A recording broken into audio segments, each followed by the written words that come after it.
Hi guys, so magkukwento lang ako kasi feel ko dahil naagid ko'y kuan kanang hoarding disorder. Kanang hoarding bitaw kanang mag-collect og mga gamit bisag dili important. Pag ginana ko dahil kay kita na ako nga nana ko'y dakong savings, makaisip din ko magpalit og mga mga appliances. So para sa ni Actually, di pa na ako siya kailangan.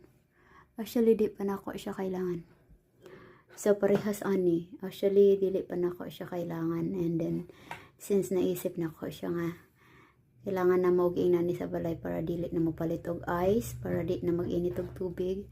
So, and then, di na nimo kailangan i-carry ang galon kay naadiri ang galon. So, ini-insert lang siya dito. Basta na-open yan dyan. Ini-insert yung galon dyan sa loob. Tapos, another thing is, meron akong merong bra. Yung foam. Actually, pangalawang bili ko na. Yung isa is super big yung nabili ko. Ito is queen size lang yata to or king size. Yung isa ay sobrang laki talaga nun. As in, kasya yung 4 na tao. And then, bumili din ako ng washing machine. And then, yung nasa taas is dryer. And then, kahapon, bumili ako ng TV na 50 inches. Ito So, actually, siya. What is this? Tinalikod ko lang siya kasi every time na mag-sleep ako, dapat safe yung screen na hindi ko siya maapakan na masipa-sipa ba.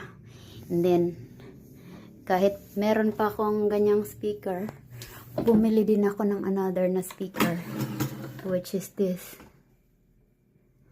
Actually, malaki yan siya. Ganyan, and then yan. Tapos, bumili din ako ng tawag dito?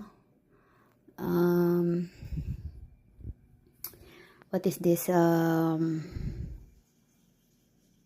Kuan. Ano sa tawagan ni Day? Hindi na ako kamao. Kanang amplifier. And then, bumili din ako ng, actually, pangalawang bili ko na to ng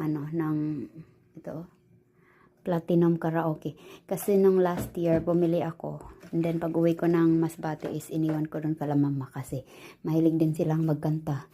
And then, kahit meron pa akong laptop dahil, bumili na naman ako ng isa pang laptop. Ayan And then,